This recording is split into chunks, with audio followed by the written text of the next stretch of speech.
System जो है वो खत्म होना चाहिए। तो इंडियन कल्चरल सिस्टम को बर्बाद करने के लिए मैकॉले को यहां भेजा गया। मैकॉले जब यहां आया तो उसने इस देश का एक सर्वे कराया, और सर्वे करा के उसमें रिपोर्ट क्या आई? रिपोर्ट आई कि हिंदुस्तान का जो कल्चरल सिस्टम है वो यहां के गुरुकुलों पर टिका हुआ है। इस देश में स्कूल्स चलते थे जिनको गुरुकुल कहा जाता था, और सारे देश में स्कूलिंग सिस्टम कैसा था? 1835 में ये जो सर्वे हुआ उसी की रिपोर्ट मैं आपको कोट कर रहा हूं। अंग्रेजों ने, और अंग्रेजों के कई 1500-1600 ऑफिसर्स लगे मैकॉले के आदेश पर कि आपको ये सर्वे करना है कि हिंदुस्तान की संस्कृति किस पर टिकी हुई है। तो उस सर्वे से निकला कि यहां की पूरी संस्कृति स्कूलों पर टिकी हुई है, गुरुकुलों पर टिकी हुई है, आश्रम पद्धति से स्कूल चलते हैं। तो स्कूलों में क्या क्या पढ़ाते हैं? तो जो सर्वे है उस सर्वे की रिपोर्ट में एक ही हिस्सा मैं आपको दे रहा हूं तो आपको पता चले कि यह देश कैसा रहा होगा। मद्रास प्रेसिडेंसी में अंग्रेजों के सर्वे की रिपोर्ट बताती है 1835 में 1.5 लाख कॉलेज हैं पूरी प्रेसिडेंसी। और मैंने उस जमाने के अंग्रेजों के लैंड रेवेन्यू के रिकॉर्ड्स निकलवाए हैं इंडिया ऑफिस लाइब्रेरी से। उनको इसलिए निकलवाया कि यह पता करूं कि 1835-40 में मद्रास में गांव कितने हैं, कुल नंबर ऑफ विलेजेस कितना। तो टोटल गांव हैं 1,57,000 और कॉलेजेस कितने हैं? 1.5 लाख। 1,50,000 कॉलेज हैं। माने ऑन एन एवरेज हर गांव में एक कॉलेज है। और उस कॉलेज को अंग्रेज क्या कह रहे हैं अपनी टर्मिनोलॉजी में, उसी टर्मिनोलॉजी को मैं दे रहा हूं, हायर लर्निंग इंस्टीट्यूट्स, माने उच्च शिक्षा के कॉलेज हैं, कोई छोटे स्कूल नहीं है। स्कूलों के बारे में तो वो कह रहे हैं कि हर गांव में 2-3 हैं, लेकिन ये जो 1.5 लाख हैं ये कॉलेजेस हैं। और इन 1.5 लाख कॉलेजों में पढ़ाया क्या जाता है? अंग्रेजों का वही सर्वे बता रहा है कि इनमें से 1,500 कॉलेजेस तो सर्जरी के कॉलेजेस हैं जहां एमएस की डिग्री मिलती है। अब उसको एमएस नहीं कहते होंगे, एमएस अंग्रेजी का शब्द है, संस्कृत में बड़ी भारी डिग्री है। सर्जरी की शिक्षा देने वाले 1,500 कॉलेजेस हैं मद्रास प्रेसिडेंसी में। सारे देश की बात नहीं चल रही, 1/3 हिंदुस्तान की बात चल रही। और वो सर्जरी में पढ़कर निकलने वाले लोग कौन हैं? यह भी बड़ा मजेदार। तो मद्रास प्रेसिडेंसी में एक जाति है जिस जाति को आप इस देश में नाई कहते हैं, जो बाल बनाते हैं। एक्चुअली वो 1500 कॉलेजेस में पढ़ने वाले जितने सर्जन हैं वो सब नाई हैं जाति से। तो कभी कभी इस देश में एक गलतफहमी हो गई है हमको अंग्रेजों की वजह से कि शूद्रों को तो पढ़ने ही नहीं दिया इस देश में लोगों। शूद्रों पे तो ब्राह्मणों ने इतने अत्याचार किए कि वो पढ़ ही नहीं पाए। अगर नाई सर्जन है इस देश में तो ये कैसे असंभव है कि शूद्रों को हमने पढ़ने नहीं दिया? और उस कॉलेज में पढ़ने वाले स्टूडेंट्स का जो परसेंटेज है, क्लासिफिकेशन किया है अंग्रेजों ने ब्राह्मण, वैश्य, शूद्र और क्षत्रिय के आधार पर। वो क्लासिफिकेशन क्या है?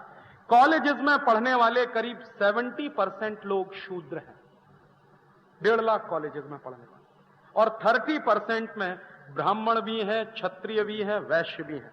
टोटल 30% में ब्राह्मण, क्षत्रिय, वैश्य, और 70% में सिर्फ शूद्र।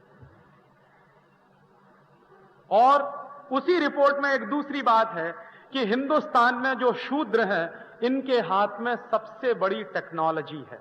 ये अंग्रेजों की रिपोर्ट कह रही है, मेरी रिपोर्ट। टेक्नोलॉजी उनके हाथ में है, और टेक्नोलॉजी का ट्रांसफर भी सबसे ज्यादा यही जाति है जो कर रही है। तो मद्रास में और मद्रास के आसपास के इलाके में आज भी आप जाइए, एक जाति है वहां पर जिनको पेरियार कहते हैं। पेरियार जाति आज के समय में बहुत नीची जाति मानी जाती है मद्रास में, साउथ में, पूरे साउथ में। लेकिन 1835 में यह पेरियार जाति की हैसियत क्या है उस सर्वे के आधार पर? तो जो कॉलेजेस हैं वहां पर आर्किटेक्ट के, बिल्डिंग डिजाइन के कॉलेजों की संख्या करीब 2200-2300 के आसपास है पूरे मद्रास प्रेसिडेंसी। तो आर्किटेक्ट के जितने कॉलेजेस हैं उन सबके जो सबसे महत्वपूर्ण आचार्य हैं वो सब पेरियार हैं। और उनके यहां पढ़ने वाले जितने बड़े बड़े लोग हैं, बड़े बड़े आर्किटेक्ट हैं, वो सब पेरियार हैं जाति से। दक्षिण भारत में जितने मंदिर आपने देखे, मीनाक्षीपुरम का हो, मदुरई का हो, वगैरह वगैरह, दक्षिण भारत में मंदिरों की बड़ी भारी परंपरा, शायद वैसे मंदिर उत्तर भारत में हमको नहीं दिखाई देते। कंस्ट्रक्शन के हिसाब से, मंदिरों की डिजाइन के हिसाब से, और ऐसे अद्भुत अद्भुत मंदिर मैंने देखे हैं दक्षिण भारत में कि मंदिर में आप एक जगह खड़े हो जाइए एक कोने में और आवाज लगाइए तो 3 किलोमीटर दूर आपकी आवाज दूसरे को सुनाई दे जाए। डिजाइन का, कंस्ट्रक्शन का जो डिजाइन है वो। तो ये जो डिजाइन बनाने वाली जाति है ये है पेरियार, और पेरियार जातियों का सबसे बड़ा काम रहा है दक्षिण भारत में मंदिरों को बनाने का। तो मंदिर बनाने वाली ये जाति है जो पूरे दक्षिण भारत में सबसे मजबूत मानी जाती है। ये उनकी रिपोर्ट है अंग्रेजों की। बाद में क्या हुआ है, उसी पेरियार जाति को 1890 के बाद बर्बाद कर दिया अंग्रेजों ने। कैसे बर्बाद किया है? एक अंग्रेज ऑफिसर है जिसका नाम है A.O. ह्यूम, जिसने बाद में कांग्रेस बनाई है। यह मद्रास का कलेक्टर रहा। तो मद्रास के कलेक्टर की हैसियत से इस आदमी ने एक नोटिफिकेशन किया, कानून बना दिया। क्या कानून बना दिया? उस नोटिफिकेशन के पहले दक्षिण भारत के जितने मंदिर हैं वो पेरियार लोग बनाते हैं। A.O. ह्यूम ने नोटिफिकेशन किया कि आज के बाद पेरियार मंदिर नहीं बनाएंगे, और अगर बनाएंगे तो वो कानूनी अपराध होगा। कानून बना दिया उसने। कानून बना के उस जाति को मंदिर बनाने से रोक दिया उसने। तो नतीजा क्या हुआ? 50-60 साल के बाद ये जाति धीरे धीरे धीरे धीरे खत्म होती गई और आज बिल्कुल किनारे पर पड़ी हुई। अंग्रेजों ने ऐसे तोड़ा है भारतीय समाज को। सोसाइटी है इंडियन सोसाइटी। भारतीय संस्कृति की जो सबसे बड़ी विशेषता है कि पूरी की पूरी सोसाइटी इंटरडिपेंडेंट सोसाइटी रही। इसको अंग्रेज इस्तेमाल करते हैं, मैं भी उसको मुहावरे में कहता हूं फेस टू फेस कम्युनिटी है। फेस टू फेस कम्युनिटी माने हर कम्युनिटी के पास कुछ विशेष किस्म का हुनर है, दूसरे के पास अपना हुनर है, दोनों का हुनर एक दूसरे के काम में आ रहा है। जैसे कोई है जो जूता बना सकता है, मुझे जूता पहनना है तो उसका बनाया हुआ जूता मैं खरीद रहा हूं, बदले में उसको मैं अनाज दे रहा हूं, गेहूं दे रहा हूं, चावल दे रहा हूं। मेरे गांव में धोबी है, उसको कपड़ा धोने का हुनर है तो वो कपड़ा धोकर मुझे दे रहा, उसके बदले में मैं उसको गेहूं चावल मेरी दादी मां उसको देती है। मैं अभी भी गांव में जाता हूं तो देखता हूं। तो एक खास तरह की सोसाइटी है जिसके पास एक तरह का हुनर है, स्किल है। सब लोगों के पास सारे तरह के हुनर नहीं होते हैं। तो उन हुनर वाली सोसाइटीज को इस देश में शूद्र कहा गया, और अंग्रेजों ने उनकी हैसियत नीचे गिराई। क्योंकि मैकॉले जब यह कह रहा है कि इंडियन सोसाइटीज को तोड़ना है, अगर अंग्रेजों के लिए गुलाम बनाना है, तो वो एक मुहावरा इस्तेमाल कर रहा। वो कह रहा है कि किसी भी खेत में दूसरी फसल लगाने से पहले उस खेत को खूब जमकर जोता जाता है। माने हिंदुस्तान के समाज में विदेशी संस्कृति लाने से पहले इसको जोत दो कस के, माने जो कुछ है वो नाश कर दो, उसके बाद उसमें ब्रिटेन की संस्कृति के बीज डालो, तब कुछ इसमें से निकलेगा। और वो क्या कर रहा है? वो दो बातें कह रहा है जो मैं आज के समय में आपसे शेयर करना चाहता हूं। वो कह रहा है कि भारतीय समाज की संस्कृति को बर्बाद करने के लिए दो चीजें बहुत जरूरी हैं जो मेरे समझ में आ गया है। पहली तो भारत की जो न्याय व्यवस्था है उसको तोड़ना, और दूसरी भारत की जो शिक्षा व्यवस्था है इसको तोड़ना। और भारत की शिक्षा व्यवस्था कितनी जबरदस्त है जिसका वो वर्णन कर रहा है। 1835 में इंग्लैंड में कोई जानता नहीं कि सर्जरी क्या होती। 1835 की बात कर रहा हूं। इंग्लैंड में सबसे पहले सर्जरी की पढ़ाई शुरू हुई है 1910-1911 में। हिंदुस्तान में उससे हजारों साल पहले सर्जरी पढ़ाई जा रही है। प्लास्टिक सर्जरी क्या होती है यह बात अंग्रेज जानते नहीं। 1850-1860 तक हिंदुस्तान में प्लास्टिक सर्जरी उसके कई सौ साल पहले से पढ़ाई जा रही है। मेरे पास एक अंग्रेज पुलिस ऑफिसर का स्टेटमेंट है, पब्लिश्ड स्टेटमेंट है। कर्नल कूट एक बड़ा ऑफिसर है जो हिंदुस्तान में लड़ने के लिए आया है, और यह लड़ा है हैदर अली के साथ। हैदर अली दक्षिण भारत का एक बड़ा राजा है, उससे कभी अंग्रेज जीत नहीं पाए। तो लड़ाई में कर्नल कूट हार जाता है और हैदर अली उसको मारता नहीं है, उसकी नाक काट लेता और कहता है कि तुम जाओ इंग्लैंड में, तब तुम बताना कि नाक कटवा के आए हो। हिंदुस्तान में उस समय मुहावरा चलता है, नाक कटवा दी माने बेइज्जती हो गई। तो हैदर अली कह रहा है कि तुम्हारी नाक काट के मैं ब्रिटेन भेजूंगा ताकि ब्रिटेन के लोग जाने कि तुम्हारी बेइज्जती हुई। कर्नल कूट की वो नाक काट लेता। कटी हुई नाक लेकर कर्नल कूट वहां से भागता। तो हैदर अली की सीमा के बाहर जब आता है तो एक गांव में पहुंचता है, उस गांव में उसको एक भाई मिलता है, वो कहता है कि ये कहां जा रहे हो तुम्हारी कटी हुई नाक लेके? तो कहता है चोट लग गई है। झूठ बोलता, क्योंकि कहेगा कि युद्ध में हार गया तो बेइज्जती हो जाएगी, तो कह रहा चोट लग गई है। तो उसने कहा कि मेरे गांव में एक वैद्य है, वो तुम्हारी ये नाक जोड़ सकता, चलो उसके पास। तो कर्नल कूट ने जो मेमोआर्स लिखे हैं उस पर से वो किताब है, उसमें उसने लिखा है कि 1.5 घंटे मेरा ऑपरेशन चला और उस 1.5 घंटे के बाद उस वैद्य ने मेरी नाक जोड़ दी। उसके बाद जब वो इंग्लैंड गया है वापस, तो उसका एक दोस्त था जो बड़ा सर्जन है लंदन में, उसको वो कहता है कि तुमको तो कुछ नहीं आता, जाके सीख के आओ, हिंदुस्तान में लोग देखो कितनी बड़ी सर्जरी करते। तो वो आता है इंग्लैंड, लंदन से यहां आता और 6-7 साल यहां रहता है, सर्जरी सीख कर जाता है। उसके बाद लंदन में सर्जरी इंट्रोड्यूस होती। हमको ठीक उल्टा बता रहे कि जो कुछ लाए वो अंग्रेज लाए, नहीं तो तुम्हारे पास कुछ था ही नहीं इस देश में। सच्चाई उसके उल्टी है कि अंग्रेज यहां से जो कुछ ले गए हैं उसी पे अपनी मोहर लगा के हमको पेश कर रहे हैं कि देखो हम ले आए ये तुम्हारे लिए। तो इतना बड़ा एजुकेशन सिस्टम इस देश में चलता है तो उसके पीछे कुछ गहरी व्यवस्थाएं होंगी। अंग्रेज उसको खत्म कर रहे हैं। उसके लिए मैकॉले कानून बना रहा है। उस कानून का नाम है इंडियन एजुकेशन एक्ट। तो इंडियन एजुकेशन एक्ट जब लागू होता है इस देश में तो पहली बात उसमें क्या है कि जितने गुरुकुल चल रहे हैं इनको इल्लीगल घोषित करो। अंग्रेज सरकार यह फैसला कर रही है। और गुरुकुलों को इल्लीगल अगर घोषित कर दिया जाएगा तो गुरुकुलों को दान देने वाले जो लोग हैं वो सब इल्लीगल हो जाएंगे। तो गुरुकुलों को दान नहीं मिलेगा, और गुरुकुलों को दान नहीं मिलेगा तो गुरुकुल अपने आप ही बंद होने वाले हैं। उसके बाद हम क्या करेंगे? हम कॉन्वेंट स्कूल इस देश में खोलेंगे। फिर ये उसकी प्लानिंग है। उस प्लानिंग से एजुकेशन एक्ट आता है, लागू होता है, गुरुकुलों को दान बंद किया जाता है, गुरुकुलों में पढ़ाने वाले लोगों पर अत्याचार होते हैं, उनको मारा जाता है, पीटा जाता है, जेल में बंद किया जाता है।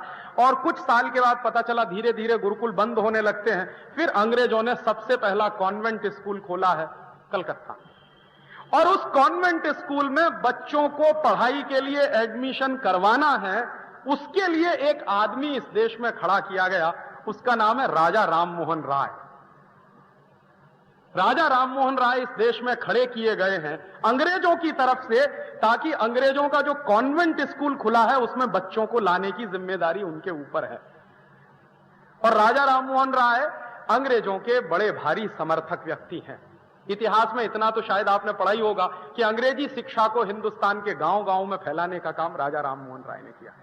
उसके पहले Raja Rammohan Roy east India company में क्लर्क हैं और नौकरी करते हैं। बाद में उनको नौकरी से छुट्टी दी जाती है और कहा जाता है कि तुमको तुम्हारी तनख्वाह मिलेगी, बस गांव-गांव में कॉन्वेंट स्कूल खोल दो और बच्चों को उसमें लाने की तुम्हारी जिम्मेदारी। अब उस जमाने में कोई मां बाप अपने बच्चों को कॉन्वेंट में भेजता नहीं। क्यों नहीं भेजता? सबको लगता है कि यह फालतू का स्कूल है। तो राजा राममोहन राय गांव-गांव जाते हैं। एक गांव का किस्सा मैं आपको सुनूं तो आपको थोड़ा पता चले। वर्धमान एक जगह है कलकत्ता के पास, बंगाल। वर्धमान में गए हैं राजा राममोहन राय और वहां के गांव के लोगों की मीटिंग बुला के कन्विंस कर रहे हैं कि आप अपने बच्चों को कॉन्वेंट स्कूल में भेजिए। तो एक गांव का किसान उनसे पूछता है कि क्या मिलेगा वहां हमारे बच्चों को? तो कहते हैं अंग्रेजी पढ़ाई जाएगी। तो किसान पूछता है उस अंग्रेजी से क्या होगा? कि आपके बच्चे अंग्रेजों जैसे हो जाएंगे। तो वो पूछ रहा है कि फिर अंग्रेजों जैसे हो जाएंगे तो हमारा क्या फायदा? तो वो कुछ बता नहीं पा रहे हैं। फिर एक तर्क वो दे रहे हैं कि आपके बच्चे टाई लगाएंगे, सूट बूट पहनेंगे। तो गांव वाला पूछता है ये टाई क्या होती है? उसको मालूम नहीं कि टाई क्या होती है। और सही ही बात है, इस गर्म देश में टाई लगाने का कोई मतलब नहीं। तो वो पूछ रहा है टाई क्या होती है? तो वो कहता है कि एक कपड़ा होता है, उसको गले के चारों तरफ बांध दिया जाता है। तो राजा राममोहन राय से वो किसान पूछ रहा है कि इसका इस्तेमाल क्या है? तब वो बता रहा है राजा राममोहन राय कि ब्रिटेन में सर्दी बहुत पड़ती है और इतनी ठंडी पड़ती है कि हर समय जुकाम रहता है लोगों को। तो गले के नजदीक एक कपड़ा बांधते हैं ताकि बार बार उससे नाक पोंछ सके। तो वो किसान कह रहा है कि मेरे देश में तो गर्मी पड़ती है, फिर मेरे गांव के बच्चों को तो जरूरत नहीं टाई लगाने की। तो राजा राममोहन राय बेचारे निराश होकर उस गांव से वापस लौटते हैं और गांव का कोई भी आदमी अपने बच्चे को कॉन्वेंट में भेजने को तैयार नहीं। और इसी के साथ साथ एक दूसरी बात और बताऊं आपको, यहीं से जुड़ी हुई, कि ये कॉन्वेंट स्कूल यूरोप में क्यों खुले हैं। वहां क्यों चलाए गए कॉन्वेंट स्कूल? यूरोप में एक बड़ी भारी परंपरा है, हजारों साल पुरानी। वो परंपरा क्या है? बच्चों को लावारिस छोड़ दिया जाता। अभी ये बंद हुई है, पिछले 200 साल पहले, उसके पहले ये चलती थी। बच्चा पैदा हुआ, चर्च के सामने छोड़ दिया। बच्चा पैदा हुआ, अनाथ आश्रम में छोड़ दिया। हजारों साल से ये उनकी वो परंपरा है, उनकी सिस्टम है। क्यों है ये परंपरा? तो इंग्लैंड की हिस्ट्री जब मैं पढ़ रहा था तो मुझे पता चला कि गरीबी इतनी है कि बच्चों को पालना मुश्किल, तो बच्चों को छोड़ देते। बच्चा पैदा हुआ, चर्च के सामने छोड़ दिया या अनाथ आश्रम में छोड़ दिया। बच्चे को साथ रखने का रिवाज नहीं है, इसलिए आप जानते हैं कि वहां 10-11 साल के बाद बच्चा कोई मम्मी पापा के साथ रहता नहीं, सब छोड़ के चले जाते। और हजारों साल से तो बचपन में भी साथ रखने की परंपरा नहीं है। अभी ये परंपरा थोड़ी बदली। तो ये जो लावारिस बच्चे होते हैं, ये जो अनाथ बच्चे होते हैं, इनको कहां रखा जाए, ये यूरोप में बड़ी भारी प्रॉब्लम रही। तो उनके लिए कॉन्वेंट स्कूल खोले गए। माने कॉन्वेंट स्कूल में वो बच्चे जाते हैं यूरोप में जिनके मम्मी का पता नहीं, जिनके पप्पा का पता नहीं, जो लावारिस है। हमारे बच्चे क्यों जाते हैं? यहां तो मम्मी भी है, यहां तो पप्पा भी है। और आज से 200 साल पहले कोई मम्मी पापा अपने बच्चों को कॉन्वेंट में भेजने को तैयार नहीं है, इतनी तर्क सुनने के बाद भी कि टाई लगाएगा तो ऐसे करेगा। और आज तो लाइन लगी हुई है, पहले से ही कॉन्वेंट में एडमिशन करा। बच्चा पैदा नहीं हुआ उसके पहले रजिस्ट्रेशन करा दो भाई, नहीं मिलेगी जगह। मात्र 150 साल में इस देश में इतनी चीजें बदल गई कि 150 साल पहले कोई कॉन्वेंट जाना नहीं चाहता है, आज कॉन्वेंट में लाइन लगी। और कॉन्वेंट भी कैसे कैसे है। मैं अभी जाके आया एक जगह, वहां मैंने एक स्कूल पढ़ा, उसका नाम है बजरंगबली कॉन्वेंट स्कूल। अब पूछिए बजरंगबली का कॉन्वेंट स्कूल से क्या लेना देना, लेकिन है। तो गांव गांव में, गली गली में वो जो कॉन्वेंट स्कूल खुल गए हैं, ये आज की देन नहीं है, ये मैकॉले की देन है। और मैकॉले उनको ला रहा है बहुत सिस्टमैटिक तरीके से। फिर उनमें सिलेबस क्या पढ़ाया जाएगा? 1858 में पहली बार सिलेबस तय हो रहा है कि कॉन्वेंट स्कूल में सबसे पहली शिक्षा क्रिश्चियनिटी की दी जाएगी। तो क्रिश्चियनिटी की शिक्षा दी जा रही है, उसी के हिसाब से किताबें बन रही हैं, उसी के हिसाब से सिलेबस बन रहा है। और जबरदस्ती इस देश में कॉन्वेंट स्कूलों का सिस्टम आ रहा। पहले 1860 में इन कॉन्वेंट स्कूलों को कॉन्वेंट स्कूल नहीं कहते थे, अंग्रेजी दस्तावेजों में इनका नाम है फ्री स्कूल्स। तो free schools is equal to convent school उस जमाने में। अभी वो सब के सब कॉन्वेंट स्कूल हो गए। क्यों कॉन्वेंट स्कूल खोले गए हैं यूरोप में? बच्चों के माया नहीं है, पिता नहीं है, उनके भाई नहीं है, बहन नहीं है, किसी को मालूम नहीं है कि कौन किसका बच्चा है, और किसी को मालूम नहीं कि उसकी मां पिता कौन है। इसलिए लावारिस बच्चों को पालने के लिए कॉन्वेंट स्कूल खोले जाते हैं। हमने क्यों खोल लिए हैं इस देश में? यह बात मैं मानता हूं कि 1947 के पहले कॉन्वेंट स्कूल थे, तो ठीक है, अंग्रेज थे इस देश में, उनकी चलती थी, उनका कानून था, उनकी सरकार थी, जबरदस्ती वही इस देश में ये सब चलाते थे। तो मैंने एक दिन हिसाब लगाया कि 1947 के पहले जितने कॉन्वेंट स्कूल थे इस देश में, आजादी के 50 साल के बाद तो 3 से 4 गुने ज्यादा बढ़ गए। और अंग्रेज इस देश में जो ला रहे हैं सिस्टम, क्यों ला रहे हैं? ताकि भारतीय संस्कृति का नाश किया जाए। और मैकॉले लिख रहा है एक चिट्ठी जो उसके पिता को उसने लिखी है, बड़ी मशहूर चिट्ठी है जिसका जिक्र हिंदुस्तान के बहुत कह रहा है कि इन कॉन्वेंट स्कूलों में जब हिंदुस्तानी बनने लगेंगे तो ये सब वीर से हिंदुस्तानी हो, और ये ऐसे दिमाग से अंग्रेज पैदा होंगे कि इनको अपने देश के बारे में कुछ नहीं मालूम होगा, इनको अपनी संस्कृति के बारे में कुछ नहीं मालूम होगा, इनको अपनी परंपराओं के बारे में कुछ नहीं मालूम होगा, इनको अपनी चीजों के बारे में कुछ नहीं मालूम होगा, इनको अपने मुहावरे नहीं मालूम होंगे, इनको अपने क्लीशेज नहीं मालूम होंगे। ये सब के सब विदेशी हो जाएंगे। और ऐसे बच्चे जब हिंदुस्तान में पैदा होने लगेंगे तो अंग्रेज चले जाएं भले ही इस देश को छोड़कर, अंग्रेजियत नहीं जाएगी। ये मैकॉले लिख रहा है अपनी चिट्ठी। वही सच्चाई हमारे सामने हम देख रहे हैं। और हमने अब किस तर्क पर इन कॉन्वेंट स्कूलों को अपना लिया है? अरे साहब, अंग्रेजी तो इंटरनेशनल भाषा है, और मैं दुनिया के हर उस व्यक्ति को चैलेंज करता हूं जो ये कहता है कि अंग्रेजी इंटरनेशनल भाषा है। दुनिया में इस समय 200 से ज्यादा देश हैं और मात्र 12 देशों में अंग्रेजी चलती है, सिर्फ 12 देशों में। 200 देशों में से मात्र 12 देशों में अंग्रेजी चलती है। 188 देशों में उनकी अपनी मातृभाषाएं चलती हैं। तो कैसे अंग्रेजी इंटरनेशनल भाषा? अंग्रेजी इंटरनेशनल भाषा तब मानी जाती जब दुनिया के 200 देशों में से 150 देशों में अंग्रेजी चलती और 50 देशों में मातृभाषा चलती। मैं मान लेता कि अंग्रेजी मात्र वहां की इंटरनेशनल भाषा। मात्र 12 देशों में अंग्रेजी चलती है। अमेरिका है, कनाडा है, ब्रिटेन है और थोड़ा सा लैटिन अमेरिका के देश है। और वहां तो मैं मानता नहीं कि अंग्रेजी चलती है, ज्यादा लैटिन चलती है। अंग्रेजी की खिचड़ी बन गई है लैटिन के साथ। एक दूसरा तर्क है कि साहब अंग्रेजी में बहुत शब्द हैं, कुल गिन लीजिए अंग्रेजी के शब्दों की संख्या। कोई भी बड़ी से बड़ी डिक्शनरी उठा लीजिए, चैम्बर्स ले आइए, चाहे ऑक्सफोर्ड ले आइए, चाहे कैम्ब्रिज की डिक्शनरी ले आइए, शब्दों को गिन लीजिए, उसमें ओरिजिनल शब्द कितने हैं और दूसरी भाषाओं से लिए गए शब्द कितने हैं।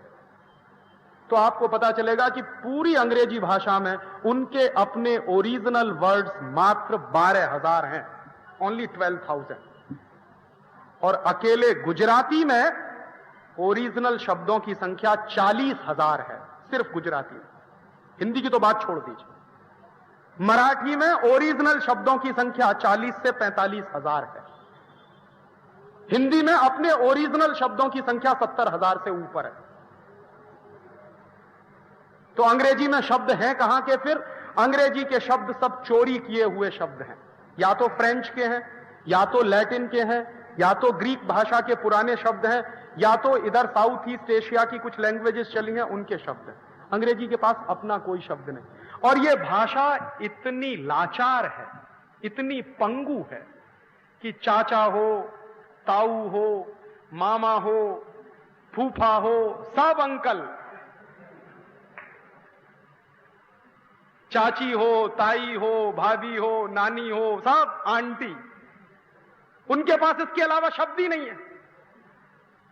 जिस भाषा में अपने रिश्तेदारों को कहने के शब्द नहीं हो, वो भाषा कैसे अच्छी भाषा मानी? और इसमें ऐसा घनचक्कर हो जाता है, कभी कभी इन लॉज हैं, अब पता नहीं उनकी तरफ के हैं कि हमारी तरफ के हैं, वो लड़की वालों की तरफ के हैं कि लड़के वालों की, दोनों ही इन लॉज हो जाते हैं।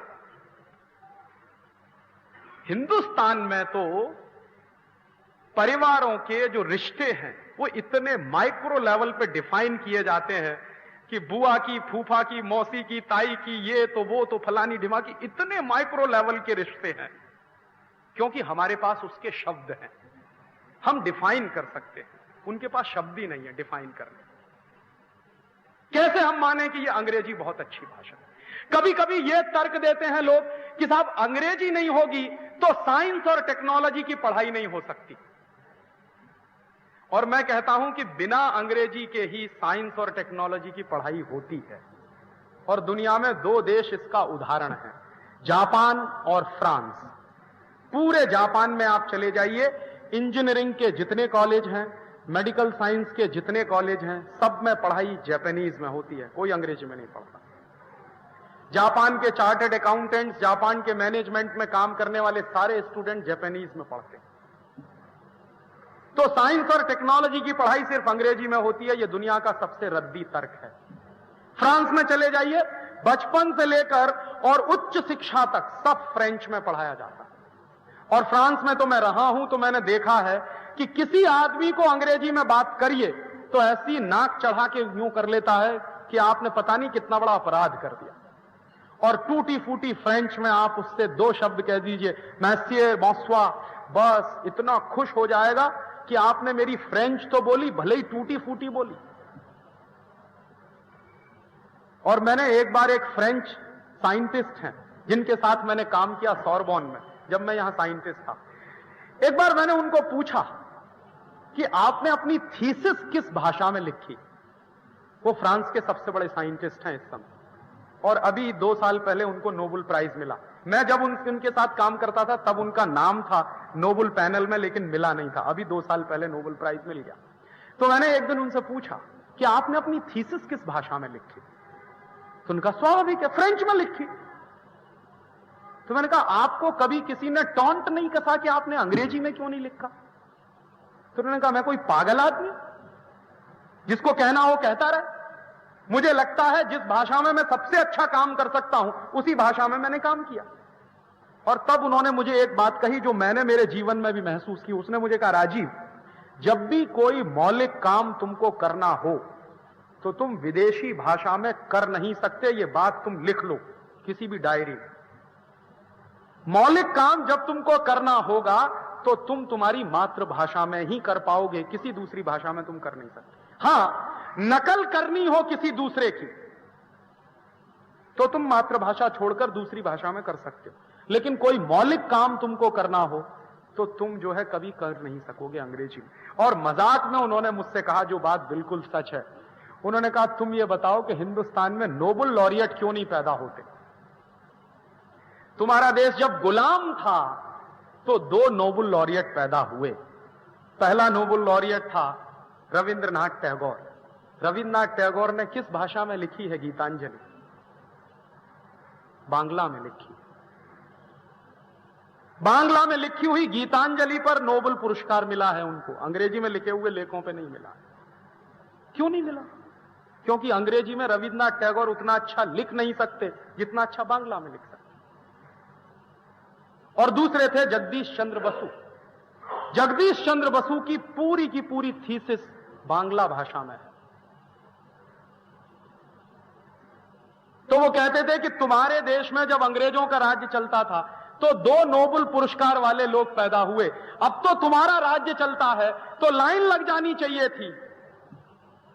पता चला कि आजादी के बाद एक भी नहीं है। अकाल ही अकाल है इस देश में नोबेल लॉरिएट का। और जबकि हमसे छोटे छोटे देश हैं, स्वीडन है, डेनमार्क है, नॉर्वे है।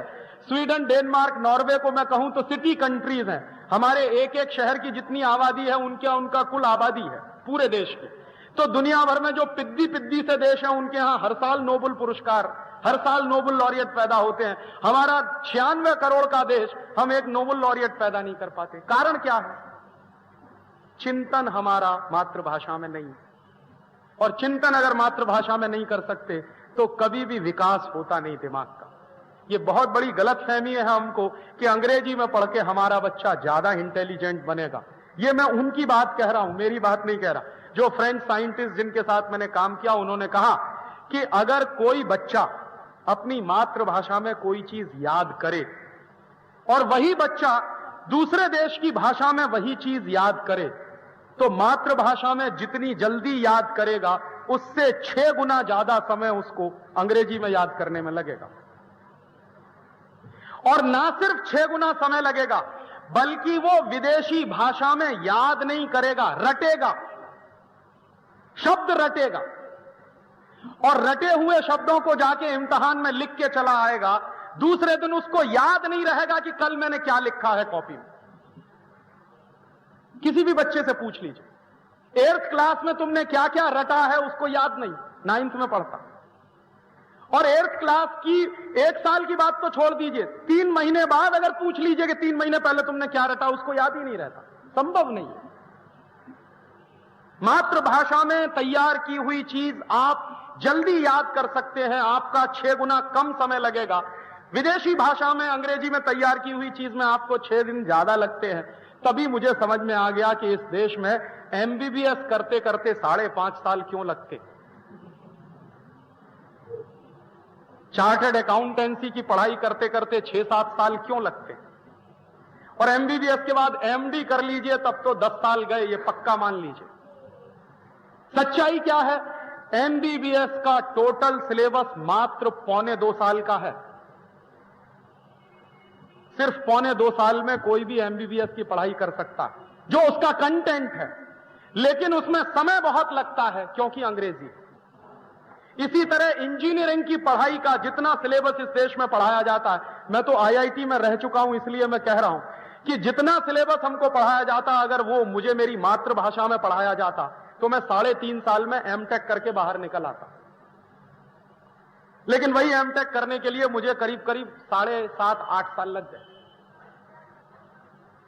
तो मेरे जीवन का जो सबसे महत्वपूर्ण समय है, जो गोल्डन पीरियड है, वो एक विदेशी भाषा के कारण बर्बाद हो रहा। तो मैं कभी कभी पूछता हूं उन मम्मी पापाओं से कि आपको ये अधिकार किसने दिया कि अपने बच्चे के करोड़ों करोड़ों घंटे आप बर्बाद करें? किसने आपको ये अधिकार दिया? और किसने आपको यह अधिकार दिया कि आपके बच्चे आपके रहते हुए अपने आप को लावारिस कहलाने वाले स्कूलों में जाकर पढ़ें, कॉन्वेंट स्कूलों? और ये आप अपने बच्चों पर सबसे बड़ा अत्याचार कर रहे हैं जब आप उनको अंग्रेजी में पढ़ा रहे हैं। उस बच्चे के दिल का दर्द आप नहीं जानते, मैं जानता हूं, क्योंकि मैं पढ़ के आया हूं। और वो बच्चे के दिल का दर्द क्या है वो मैं आपसे शेयर कर रहा हूं। मेरी मां पूरे समय ये जानती नहीं थी कि मेरा बेटा क्या पढ़ रहा, मुझे नहीं मालूम। मेरी मां नहीं जानती कि इसने क्या पढ़ा। जब मेरी मां मेरे बारे में जानती नहीं कि इसने क्या पढ़ा है, तो उसके लिए उसको ट्यूटर रखना पड़ता। मां से बड़ा दुनिया में कोई दूसरा ट्यूटर होता नहीं। मॉडर्न साइंस भी अब इस बात को स्वीकार करता कि मां से बड़ा शिक्षक बच्चे के लिए कोई दूसरा होता नहीं। लेकिन पूरे समय मेरी मां को मालूम नहीं कि मेरा बच्चा क्या पढ़ रहा। क्यों? क्योंकि मां की जो स्मृतियां हैं, मां के जो ज्ञान है, मां के मन में जो संस्कार हैं, उसका इस अंग्रेजी शिक्षा से कुछ लेना देना नहीं। और हमने कैसे अपनी माताओं को बेवकूफ घोषित कर दिया। इस देश की लाखों लाखों करोड़ों करोड़ों माताएं दुनिया की सबसे इंटेलिजेंट लोग हैं जब वो तुलसी के पौधे में पानी देती, लेकिन हमारे देश ने उनको रिजेक्ट कर दिया। क्यों? क्योंकि उनके पास पीएचडी नहीं है, उनके पास एमटेक की डिग्री नहीं है, लेकिन उनको मालूम है कि तुलसी के पौधे में पानी लगाया जाता। क्यों लगाया जाता है तुलसी के पौधे में पानी? क्योंकि तुलसी का पौधा ऑक्सीजन देता। दुनिया में यह अद्भुत किस्म की फैक्ट्री है ऑक्सीजन पैदा करने वाली। आप इसको पानी दीजिए, तुलसी का पौधा पानी को और हाइड्रोजन को अलग अलग, ऑक्सीजन और हाइड्रोजन को अलग कर देता। H2O में से H2 अलग हो जाता है, ऑक्सीजन बाहर निकलती है। और उसको अपने फोटोसिंथेसिस की प्रक्रिया को पूरा चलाने में पानी की बहुत जरूरत होती है। इसलिए मेरी मां रोज तुलसी के पौधे को पानी देती है। कितनी बड़ी साइंटिफिक काम कर रही है वो। लेकिन हमने तो कहा वो तो बेकार है, पढ़ी लिखी नहीं, क्योंकि उसको पीएचडी नहीं मिली। और साक्षरता किसको करनी है? मेरी मां को कहने आएंगे कि तुम साक्षर हो जाओ, क्योंकि तुमको एबीसीडी लिखना नहीं आता। लेकिन वो इतनी बड़ी साइंटिस्ट है कि रोज तुलसी के पौधे में पानी दे रही है।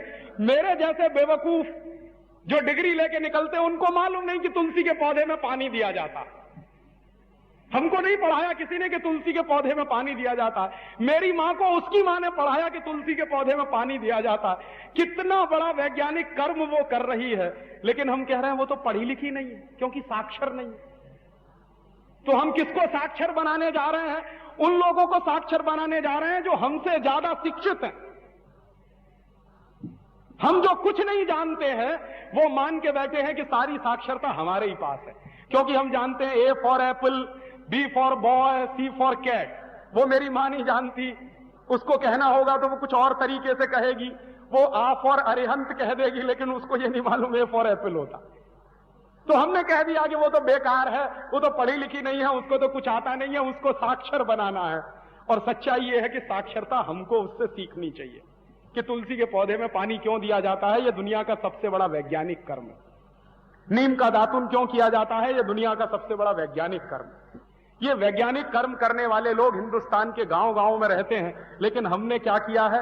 वो ही बेवकूफ हैं, क्योंकि वो अंग्रेजी नहीं जानते। और हम अंग्रेजी जानने वाले लोग शायद दुनिया के सबसे बड़े इडियट हैं। ये मैं बहुत कन्विक्शन से कह रहा हूं, क्योंकि हम में से कोई भी आदमी वो काम कर नहीं सकता जो गांव का किसान करता। एक बार मैं एक गांव में गया तो एक किसान को मैंने देखा बैल को खोलते हुए और हल में जोतते हुए। तो मैंने थोड़ी देर 2 मिनट अपने मन में सोचा कि मान लो ये काम मुझे करना पड़े तो बैल कहीं होगा और मैं कहीं होऊंगा। मैं नहीं कर सकता उस काम को। बैल को कहां से खोलकर कैसे हल में लगाना है, ये स्किल उसके पास है। और जिस आदमी के पास इतना बड़ा स्किल है, उसको हमने कहा ये अनस्किल्ड लेबर है, ये तो अंग्रेजों की दी हुई परिभाषाएं, और ये सारी परिभाषाएं निकली कहां से है? इसी अंग्रेजी के एजुकेशन सिस्टम से। हमने होशियार किसको माना, हमने इंटेलिजेंट किसको माना? पटर पटर अंग्रेजी में 10-12 वाक्य जो बोल सके, भले ही ग्रामेटिकली वो इनकरेक्ट हो, लेकिन जो जितनी फास्ट अंग्रेजी बोले वो उतना इंटेलिजेंट। ये हमने मान्यताएं बना ली। जबरदस्ती गुजराती बोल सकते हैं, अच्छी मराठी बोल सकते हैं, इंप्रेशन जमाने के लिए धड़ाधड़ अंग्रेजी में बोलते चले जाए ताकि सामने वाले पे रौब पड़े। किस पे रौब डाल रहे हो भाई? तुम तो खुद अपने मन में इतने हीन हो गए हो कि अपनी मातृभाषा में बात नहीं कर सकते। और जो समाज अपनी मातृभाषा से कट जाता है उस समाज का कभी भला नहीं होता। जापान गुलाम हुआ था अंग्रेजों का, ये आज की बात नहीं है, 300-350 साल पुरानी बात है। और जापान में कॉन्वेंट स्कूल खोल दिए थे अंग्रेजों। उन कॉन्वेंट स्कूलों में पढ़ाने के लिए कुछ 5-1 लाख जेसुइट्स लोगों की फौज खड़ी की गई थी जापान में। जापान जब आजाद हो गया ब्रिटेन की गुलामी से, तो जापानीज लोगों ने सबसे पहला काम जानते हैं क्या किया था? अंग्रेजी स्कूलों का नाश कर दिया। और उस दिन के बाद से जापानीज लोगों ने संकल्प लिया था कि कोई बच्चा अंग्रेजी में नहीं पढ़ेगा, सब बच्चे जापानीज में पढ़ते हैं। और आज दुनिया में जापान की इकोनॉमी अमेरिका की इकोनॉमी से टक्कर ले रही है। चाइना एक दूसरा देश, कोई भी बच्चा वहां अंग्रेजी में नहीं पढ़ता। और चाइना की इकोनॉमी दुनिया में इस समय 2nd लार्जेस्ट इकोनॉमी मानी जाती है। सबसे ज्यादा वाइब्रेंट इकोनॉमी है चाइना की इकोनॉमी। ऐसे ही दुनिया में फ्रांस है, कोई अंग्रेजी में नहीं पढ़ता, लेकिन फ्रांस यूरोप में इस समय काफी आगे है। हमारे मन में यह गलतफहमी है कि अंग्रेजी में पढ़ेंगे तभी आगे बढ़ेंगे। इस गलतफहमी में से बाहर निकल आइए। यह अंग्रेजों की दी हुई गुलामी की व्यवस्था है जो आज भी हम इस देश में चला रहे हैं। और इसलिए मैं ये कहता हूं कि ये जो अंग्रेजियत का सिस्टम है, ये अंग्रेजों का दिया हुआ जो सिस्टम है, ये गुलामी के समय से चल रहा है। और आजादी के 50 साल भले ही आ गए हैं, लेकिन व्यवस्था वही चल रही है। अंग्रेजों का बनाया हुआ आईपीसी चल रहा है, अंग्रेजों का बनाया हुआ सीआरपीसी चल रहा है, अंग्रेजों का बनाया हुआ सीपीसी चल रहा है। कभी कभी एक मजाक में मेरे कुछ दोस्त मुझको कहते हैं कि राजीव, अगर अंग्रेज नहीं आते तो इस देश में न्याय नहीं मिलता। कब अंग्रेज आए तो न्याय मिला इस देश को। तो मैं उनको एक कहानी सुनाता हूं कि अंग्रेजों के पहले कैसा न्याय था और अंग्रेजों के बाद कैसा न्याय है। हमारे देश में एक राजा था, उसका नाम था चंद्रगुप्त विक्रमादित्य। उसके राज्य में 2 महिलाओं में झगड़ा हो गया। क्या झगड़ा हुआ? एक बच्चा था, उसको क्लेम करने वाली 2 माताएं थी। एक माता कहती थी कि ये मेरा है, दूसरी कहती थी ये मेरा है। अब उस झगड़े को लेकर, उस केस को लेकर दोनों माताएं गई कोर्ट में। राजा की जुडिशियल काउंसिल बैठी, मुकदमा पेश किया गया। एक महिला खड़ी हुई, उसने सिद्ध किया कि ये मेरा बच्चा। दूसरी भी खड़ी हो गई, उसने भी सिद्ध कर दिया कि ये मेरा बच्चा। राजा ने कहा कि तलवार ले आओ, आधा आधा काट दो, आधा एक को दे दो, आधा दूसरे को दे दो। जैसे ही राजा ने तलवार मंगाई और बच्चे को काटने की बात कही, वैसे ही असली मां खड़ी हो गई और कहने लगी, नहीं नहीं, बच्चों को काटो मत, भले ही इसको दूसरी मां को दे दो। क्योंकि कोई भी असली मां होगी अपनी आंखों के सामने कैसे अपने बच्चे को कटता हुआ देखेगी। राजा को पता चल गया कि यही असली मां है, तो राजा ने उस बच्चे को उसकी असली मां को दे दिया। 2.5 मिनट के अंदर पूरे केस का फैसला हो गया। यही केस लेकर आप सुप्रीम कोर्ट में चले जाइए, कम से कम 20 साल लग जाएंगे आपको, पता नहीं चलने वाला कि कौन असली मां है और कौन नकली मां है। 20 साल से पहले इस केस का फैसला हो नहीं सकता। अंग्रेजों के पहले ऐसा न्याय था कि 2.5 मिनट में केस का फैसला होता था। अंग्रेजों के जमाने से ऐसा न्याय आया है कि 20 साल लग जाते हैं, दोनों माताएं मर जाएंगी, बच्चा भी मर जाएगा, पता नहीं चलने वाला कि कौन जीता कौन हारा। करोड़ों करोड़ों केस पेंडिंग पड़े रहते हैं, न्याय नहीं होता। ये अंग्रेजों की व्यवस्था। हमारी व्यवस्था में 2.5 मिनट में न्याय होता था। तो ये मन से चीजों को निकालिए। बहुत बार हमारे मन में ऐसी चीजें बैठी रहती है कि अंग्रेज नहीं आते, ईस्ट इंडिया कंपनी नहीं आती तो इस देश का भला नहीं होता, वगैरह वगैरह। ये सारी बातें मुझे लगता है कि गुलामी के दौर की बातें हैं। और इन गुलामी के दौर की बातों से अगर आप बाहर निकल आए मानसिक रूप से, शारीरिक रूप से तो बाद में निकलेंगे, पहले मन से बाहर निकलते, तो इस देश का फिर से वो पीरियड वापस आ सकता है जो सोने की चिड़िया वाला पीरियड था। हम शारीरिक रूप से गुलाम नहीं है, हम मानसिक रूप से गुलाम। हमको हमेशा ब्रिटेन की, यूरोप की, अमेरिका की तरफ देखने की आदत पड़ गई। वो क्या करते हैं, हम उसी को फॉलो करते हैं। हमको हमारे तरफ देखने की आदत नहीं है। तो मैं आपको यही कोशिश कर रहा हूं इतने लंबे व्याख्यान के बाद कि इस मानसिक गुलामी में से बाहर निकलिए। यह मानसिक गुलामी बहुत खतरनाक है और इस मानसिक गुलामी में से बाहर निकलने के तरीके क्या हैं? पहला तरीका यह है कि इस देश की जो परंपराएं हैं, इस देश का जो इतिहास है, इस देश की जो सभ्यता है, उसकी ठीक से जानकारी लेने की कोशिश करिए। हमको हमारी परंपराओं के बारे में कुछ नहीं मालूम है, कोई कह देता है तो हम मान लेते हैं कि हां ऐसा ही इस देश में चलता। जब तक हमको हमारे देश की परंपराओं की गहरी जानकारी नहीं होगी तो संस्कृति की जानकारी आपको हो नहीं सकती। और उन परंपराओं और संस्कृति की जानकारियों को अगर आप हासिल कर लें तो आप मानसिक गुलामी में से बाहर आ जाएंगे। और अगर हम मानसिक गुलामी में से बाहर आ गए तो इस देश को हम बहुत आगे ले जा सकेंगे। क्योंकि जो मानसिक गुलाम होता है वो कभी विकास नहीं कर पाता, गुलाम बन के रहता है, मजदूर बन के रहता है, दास बन के रहता है, मालिक नहीं बनता कभी। हमारी भी हैसियत यही है कि पहले अंग्रेजों के गुलाम थे, अब अमेरिका के गुलाम, पहले यूरोप के गुलाम थे, अब अमेरिका के गुलाम। गुलामी की परंपरा वो जा नहीं रही है। इस गुलामी में से बाहर निकलना, और इस गुलामी में से बाहर निकलने के लिए सिद्धांत क्या है? भारतीय सांख्य जो दर्शन है ना, उसमें एक वाक्य है, नेति नेति। नेति नेति माने ना इति ना इति। ना इति माने ये नहीं, ये नहीं। हम क्या हुआ इस देश में, जब से गुलाम हुए हमने ना कहना छोड़ दिया, हां जी करते रहे। गुलाम आदमी की निशानी पता है क्या होती है? वो कहता है yes sir, okay sir, right sir, very good sir, fine sir. कभी नहीं कहता नो सर। ये गलत है। आपने देखा इस देश में जो गुलाम होते हैं ना, चपरासी की तरह से फाइल लगाए बीच में, yes sir, okay sir, right sir, fine sir, very good. मैंने देखा है लोगों को। और yes sir, fine sir, okay sir, right sir कहने वाली प्रजा ही गुलाम होती। जो प्रजा ना नहीं कहती, गलत को गलत नहीं कहती, वो प्रजा गुलाम होती है।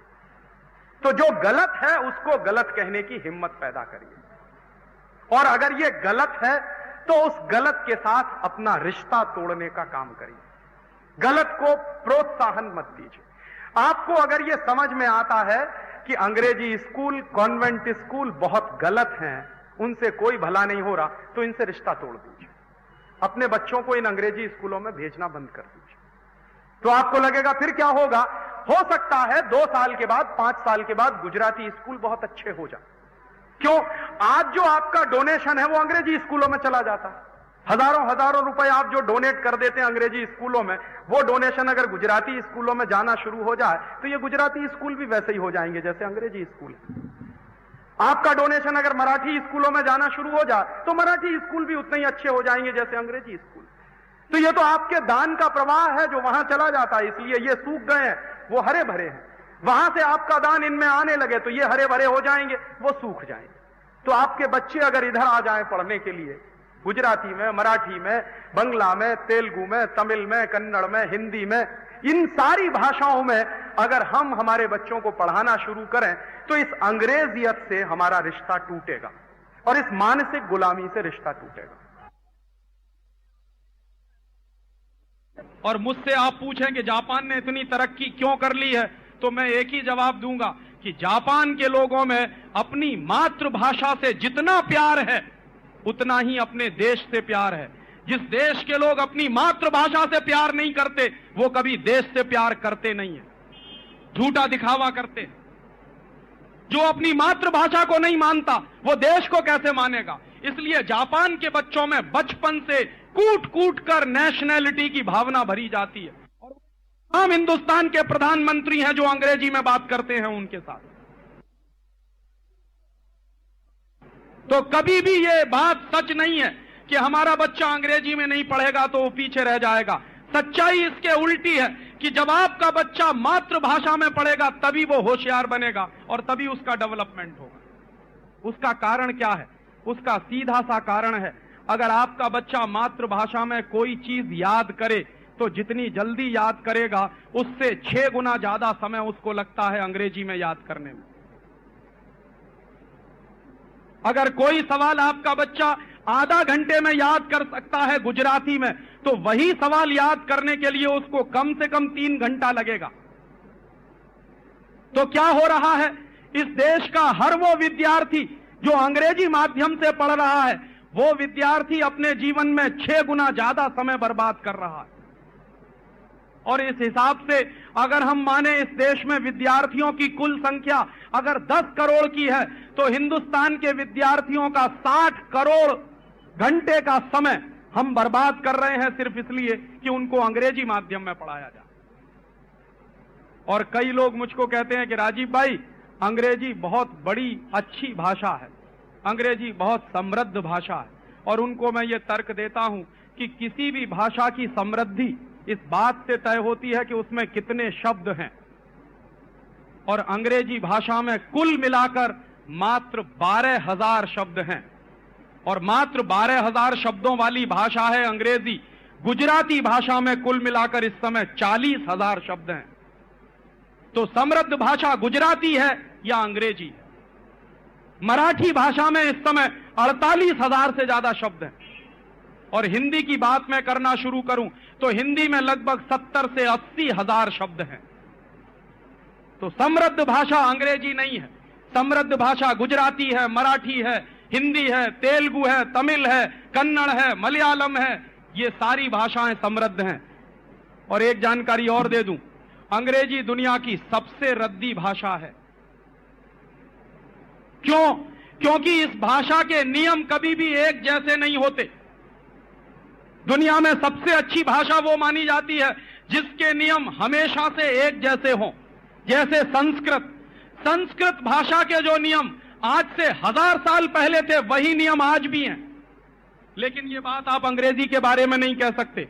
अंग्रेजी में आज से मात्र 200 साल पहले दिस लिखा जाता था TIS, और आज लिखा जाता है THIS। मात्र 200 साल पहले दिस लिखते थे TIS करके, और आज लिखते हैं THIS। ये क्या चक्कर है? अंग्रेजी में मात्र 150 साल पहले जिन शब्दों की स्पेलिंग अलग होती थी, उन शब्दों की स्पेलिंग बदल गई है, बहुत बड़े पैमाने पर बदल गई। और अंग्रेजी भाषा एक ऐसी भाषा है जिसमें पता ही नहीं चलता, प्रोनंसिएशन कभी एक जैसा होता नहीं, एक्सेंट कभी एक जैसा होता नहीं।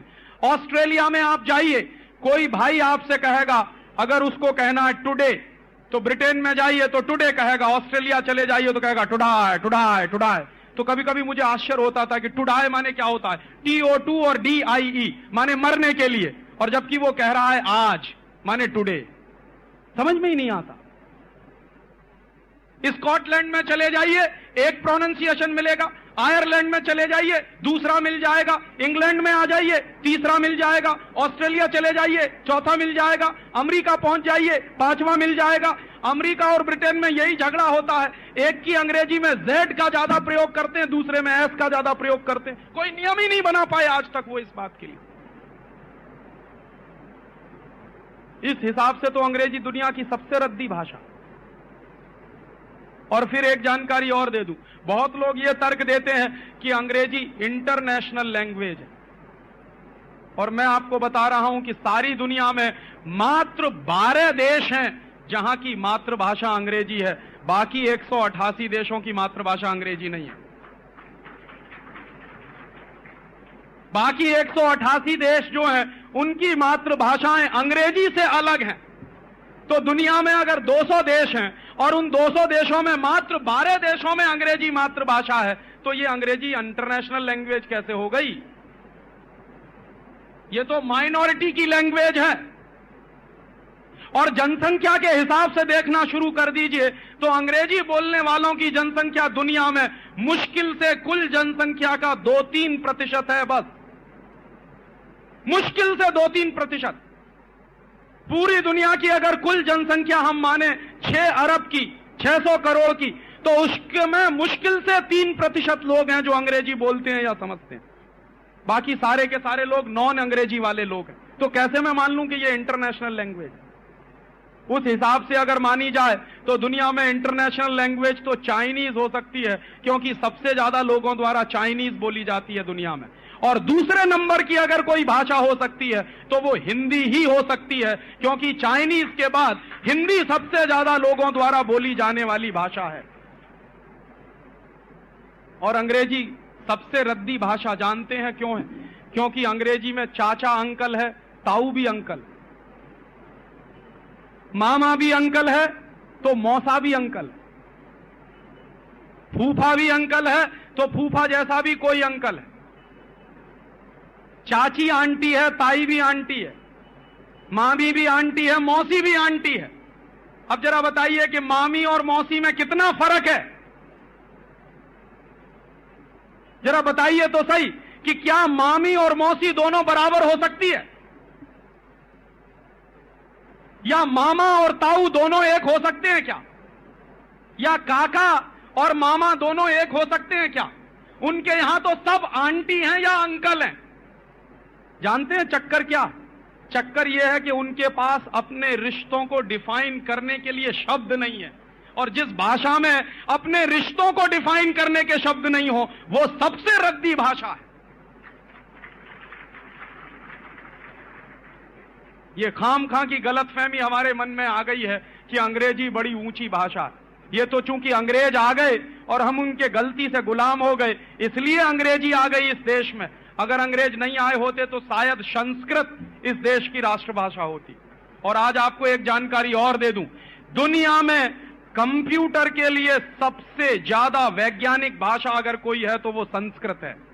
और ये सारे वैज्ञानिक कह रहे हैं कंप्यूटर चलाने के लिए जो बेस्ट एल्गोरिथम तैयार किया गया है वो संस्कृत की मदद से तैयार हुआ। दुनिया में अमेरिका में जो सुपर कंप्यूटर चल रहे हैं उन सुपर कंप्यूटर्स की प्रोग्रामिंग अब संस्कृत में तैयार करने की कोशिश चल रही। शायद आप नहीं जानते, आपसे ज्यादा संस्कृत पर रिसर्च इस समय जर्मनी में चल रही है। काहे को चल रही है? क्यों? पागल नहीं है वो लोग। वो जानते हैं कि इस भाषा में कितना खजाना छुपा हुआ। वो जानते हैं कि इस भाषा में, हिंदुस्तान में लाखों लाखों दस्तावेज अभी भी रखे हुए हैं संस्कृत में, जिनमें बेशकीमती खजाने छुपे हुए हैं, और आपको आपकी भाषा से काटकर एक विदेशी भाषा में डाल दिया गया है। और ये विदेशी भाषा में बहुत गहरा असर दिमाग पर पड़ता है। मैं चैलेंज के साथ कहता हूं, कोई भी बड़े से बड़ा 30 मार्खा अंग्रेजी बोलता है तो जानते हैं क्या करता है? पहले मातृभाषा में सोचता है, फिर उसको ट्रांसलेट करता है, माने 2 गुनी मेहनत करता है, तब अंग्रेजी बोलता है। और आपको एक जानकारी और दे दूं, आप अपने जीवन के अत्यंत निजी क्षणों में मातृभाषा इस्तेमाल करते हैं, कभी दूसरी भाषा निकलती नहीं मुंह से। जब बीमार होते हैं, कष्ट होता है, तो मां निकलता है मुंह से, मम्मी नहीं निकलता, मदर नहीं निकलता, मॉम नहीं निकलता। क्यों? और जब आप बहुत ज्यादा गुस्सा होते हैं तो भी गाली मुंह में मातृभाषा में ही निकलती है, अंग्रेजी में नहीं निकलती। तो आप अपने जीवन के जितने व्यस्ततम निजी क्षण होते हैं अपनी मातृभाषा में ही बात कर सकते हैं। और तब इस बच्चे को जिसको आपने अंग्रेजी में डाल दिया है उसके ऊपर कितना बोझा पड़ता है इसका आपको अंदाजा नहीं है। आप अपने घर में मातृभाषा में बातें करते हैं, कच्छी में बातें करते हैं, गुजराती में बातें करते हैं, बच्चा उसी को सुनते सुनते सीखता है। बच्चा सीखता कैसे है? बच्चा सीखता है नकल करके। तो जिस तरह से आप प्रोनाउंशिएट करते हैं वैसे ही बच्चा प्रोनाउंशिएट करने की कोशिश करता है, और उससे उसकी भाषा का विकास होता है। तो स्वाभाविक रूप से जो वो सीख कर आया है उसके ठीक उल्टी भाषा में आप उसको पढ़ने के लिए मजबूर करते हैं। तो नतीजा क्या निकलता है? नतीजा निकलता है कि वो बच्चा फिर पढ़ता नहीं है, रटता है चीजों को। और अगर मैं गुजराती में कहूं तो पोपट हो जाता है। तो जो पोपट हो जाता है बच्चा, उसकी एक खासियत होती है। किसी भी बच्चे को आप पढ़ाइए, मान लीजिए आपका बच्चा कक्षा 8 में पढ़ता है और उसका इम्तिहान हुआ है, तो इम्तिहान के लिए वो रटेगा और रटने के बाद इम्तिहान में लिख कर आएगा। 2 दिन बाद आप उससे पूछ लीजिए, उसको कुछ भी याद नहीं है कि उसने क्या लिखा 2 दिन पहले। 2 दिन बाद वो भूल जाएगा उसने क्या लिखा। 1 साल की तो बात ही छोड़ दीजिए, मुझे खुद याद नहीं है अंग्रेजी में जितनी चीजें मैंने रटी हैं, वो मुझे खुद याद नहीं, आज मुझे खुद याद नहीं। और इस अंग्रेजियत की शिक्षा व्यवस्था कैसा सत्यानाश करती है, वो मैं मेरा एक उदाहरण आपको देना चाहता हूं। मैं कक्षा 9 में जब पढ़ता था तो मुझको मार मार के एक फॉर्मूला सिखाया गया मैथमेटिक्स का, x + y का whole square is equal to x² + 2xy + y²। फिर इसी को सिखाया गया x - y whole square is equal to x² - 2xy + y²। अक्सर क्या होता था, मैं भूल जाता था। क्या भूल जाता था? x + y में प्लस होगा, x - y में प्लस होगा, इसी में अक्सर भूल जाता था। तो अक्सर क्या होता था कि x + y में -2xy लिखता था या x - y में +2xy लिखता था। अक्सर गणित में मेरे नंबर कट जाते थे, तो मेरी पिटाई होती थी। और उस पिटाई के डर की वजह से मैंने एक बार 3 महीने सारी पढ़ाई बंद करके ये दोनों फॉर्मूले रटना शुरू किया। और 3 महीने रटता रहा। 10 किलो कॉपी मैंने भर दी होगी इन 2 फॉर्मूलों को रटने के लिए। लेकिन आज मैं कह रहा हूं कि इन दोनों फॉर्मूलों का मेरे जीवन में कोई इस्तेमाल नहीं। मैं 2 वर्ष तक एक रिसर्च प्रोजेक्ट में काम भी करता रहा वैज्ञानिक की हैसियत से। उस समय भी मेरे जीवन में इन दोनों फॉर्मूलों का कोई इस्तेमाल नहीं हुआ।